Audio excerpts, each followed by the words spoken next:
नमस्कार विद्यार्थी मित्रांनो, व्यंकटेश एज्युकेशन अँड संस्कृती या आपल्या चॅनलवर सर्वांचे सहर्ष स्वागत आहे। आजच्या व्हिडिओमध्ये आपण समूहदर्शक शब्द त्याच्यावरील काही उदाहरणे आजच्या व्हिडिओमध्ये आपण सोडवून घेणार आहोत। बघा, इथे आपल्याला पहिला प्रश्न असा दिलाय, खालील प्रत्येक प्रश्नातील वस्तूंसाठी योग्य समूहदर्शक शब्द निवडा। जसा गुरांचा कळप तसा उंटांचा।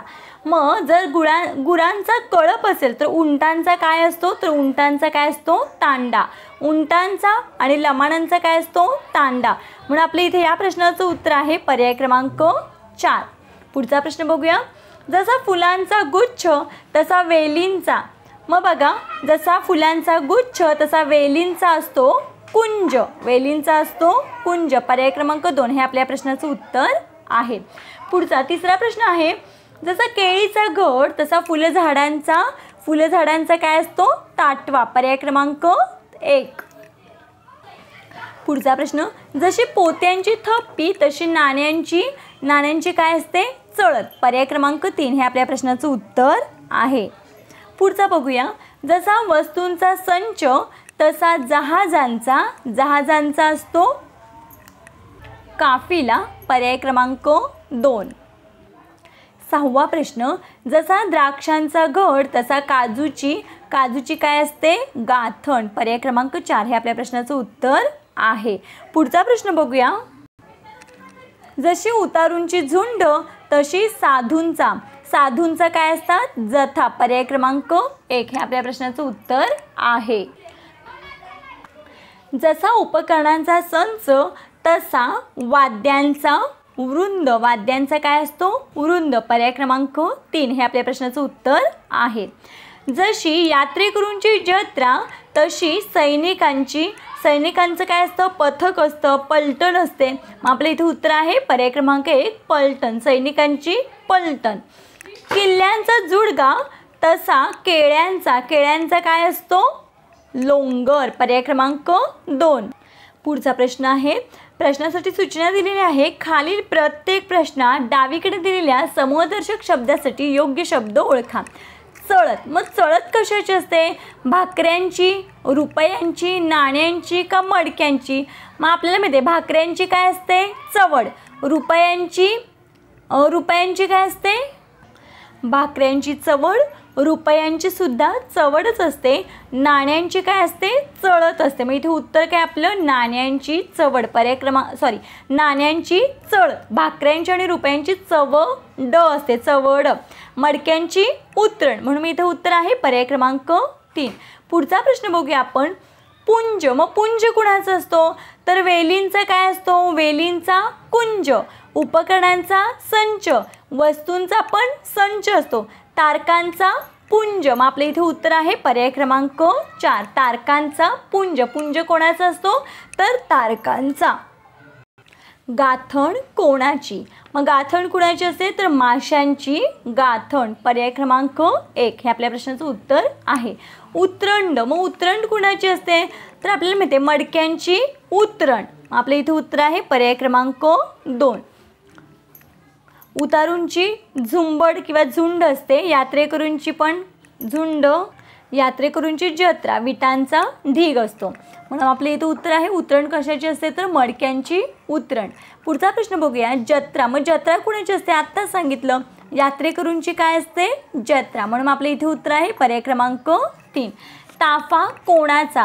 मग आपल्याला माहिती आहे ताफा कुणाचा असतो?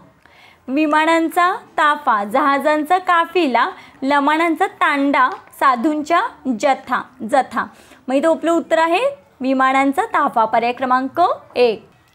बन कशाचे? मग वेळूचे, वेलींचे, केवड्याचे का आंब्याचे? केवड्याचं काय असतं? बन असतं, कारण वेळू म्हणजेच बांबूलाच आपण वेळू म्हणतो।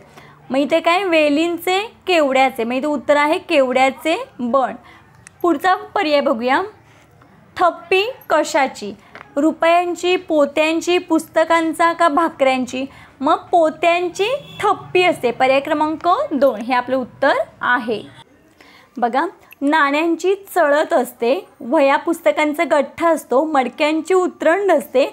मग भाकऱ्यांची काय असते? चवड। मग चवड कशाची? तर भाकऱ्यांची। पर्याय क्रमांक 4। पुढचा प्रश्न बघूया। बट कशाचे? बांबूचे, साधूंचा, केसांची आणि वेलींचा. मग आपले इथे उत्तर आहे केसांची काय असते? बट असते. पर्याय क्रमांक 3. पुढचा प्रश्न बघूया. खालील प्रत्येक वाक्यातील रिकाम्या जागी येणाऱ्या योग्य समूहदर्शक शब्दाचा पर्याय क्रमांक चौकटीत लिहा. प्रयोग करून दाखविण्यासाठी शिक्षकांनी उपकरणांचा टिंबटिंब टेबलावर ठेवला. मग उपकरणांचा काय असतो? ढीग, संघ, गठ्ठा का संच? मग काय? प्रयोग करून दाखविण्यासाठी शिक्षकांनी उपकरणांचा संच टेबलावर ठेवला. पर्याय क्रमांक 4 हे आपल्या प्रश्नाचं उत्तर आहे. दुसरं वाक्य बघूया. पक्ष्यांचा एक थवा त्या करवंदीच्या टिंबटिंब जाऊन लपला. मग करवंदाची काय असते? तर करवंदाची असते जाळी. मग पक्ष्यांचा एक थवा त्या करवंदांच्या जाळीत जाऊन लपला. पर्याय क्रमांक 2.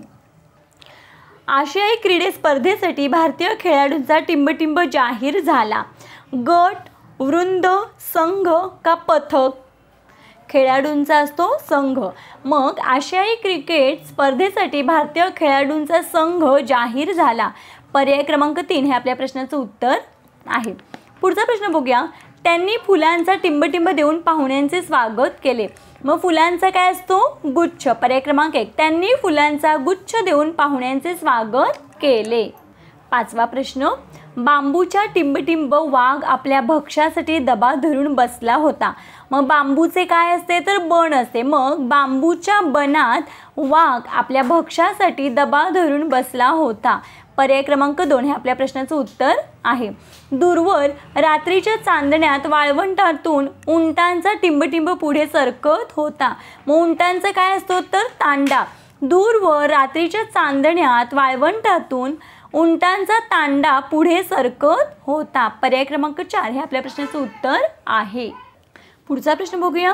कोळ्यांच्या हातातील ताज्या माशांची टिंबटिंब त्याने सांगितलेल्या किमतीत विकत घेतली. मग उत्तर आहे कोळ्यांच्या हातातील ताज्या माशांची गाथण त्याने सांगितलेल्या किमतीला विकत घेतली. मग उत्तर आहे पर्याय क्रमांक 1 गाथण. माशांची काय असते? गाथण. पुढचा प्रश्न बघूया. निरभ्र आकाशात रात्रीच्या वेळी तारकांचा टिंबटिंब पाहण्यात एक वेगळी मजा असते. मग निरभ्र आकाशात रात्रीच्या वेळी तारकांचा काय असतो? पुंज. पर्याय क्रमांक 4 हे आपल्या प्रश्नाचं उत्तर आहे.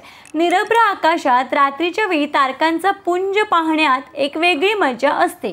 पुढचा प्रश्न बघूया. घर घर आवाज करत एक लढाऊ विमानांचा टिंबटिंब आकाशातून वेगात निघून गेला.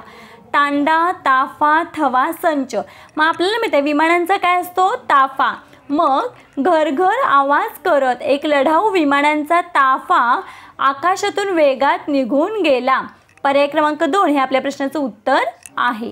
पुढचा प्रश्न बघूया. साधूंचा टिंबटिंब नाशिकच्या कुंभमेळ्याला जाण्यास निघाला. मग साधूंचा काय असतो? तर जथा. मग साधूंचा जथा नाशिकच्या कुंभमेळ्याला जाण्यास निघाला. पर्याय क्रमांक 3 हे आपल्या प्रश्नाचं उत्तर आहे.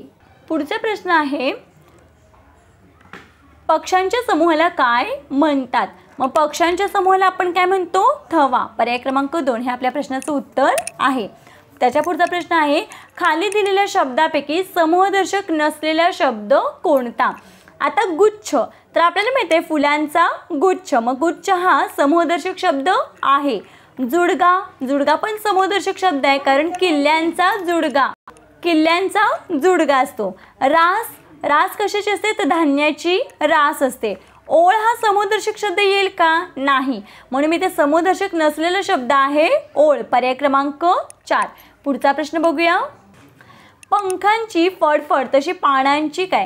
जशी पंखांची फडफड तशी पानांची सळसळ. पानांचा आवाज कसा येतो? सळसळ. मग इथे उत्तर आहे आपलं पर्याय क्रमांक 3.